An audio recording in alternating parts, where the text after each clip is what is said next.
सिंध के मुख्तलिफ शहरन में माणी जलबाणी में पुलिस रेंजर्स की फायरिंग में चईन गोठाण के मारिजी वञण वारे वाक़े खिलाफ SUP समेत सिंध बार ऐं ॿियनि क़ौम परस्त तंज़ीमनि जे सॾ ते एहतजाजी मुज़ाहरा कया विया।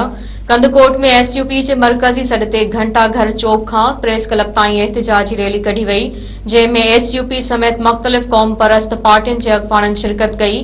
रैली की अॻवानी दिल मुराद ॾाहणी, ज़रीफ विचाराणी, जीवण सबसोई, अल्ताफ बंगवार ऐं ॿियनि कई।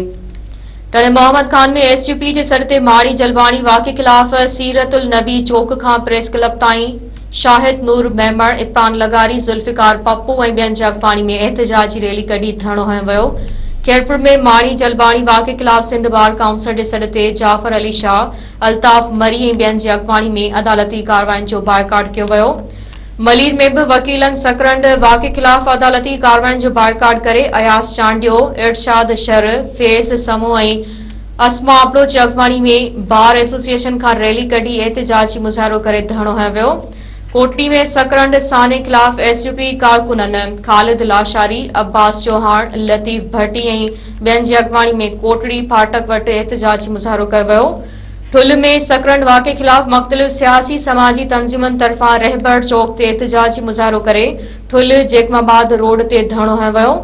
मांझंद में SUP जे सॾ ते कारकुननि मोहम्मद उमर अपड़ो, अली नवाज़ कुंभर, मोहम्मद मलूक थेबो ऐं ॿियनि जी अॻवानी में शाही बाज़ार खां रैली कढी मेन चौक ते धरणो हंयो वियो। लालू रैंक में जसकम, SUP ऐं सिविल सोसाइटी तरफ़ां यासीन बुलेदी, सागर तुनियो ऐं असगर शाबरानी जी अॻवानी में एहतजाजी मुज़ाहरो करे वारे लारकाणो रोड ते धरणो हंयो वियो।